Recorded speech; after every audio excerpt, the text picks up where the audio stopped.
Akko, and we're taking a boat ride around the city walls, and it's a glass-bottom boat. There's ruins around the wall, and we're going to check them out. We're getting on a boat.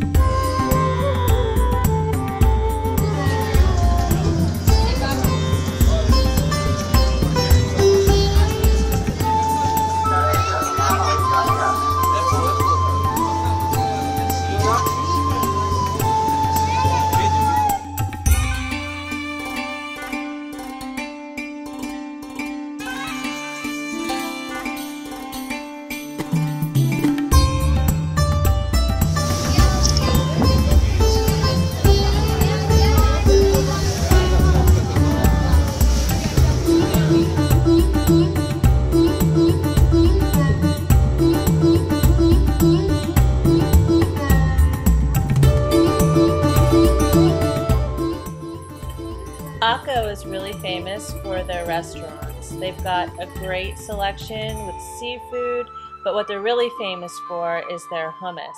You have to get some pita and hummus while you're in Akko and enjoy plates of pickled beets and olives and pickles. Yum!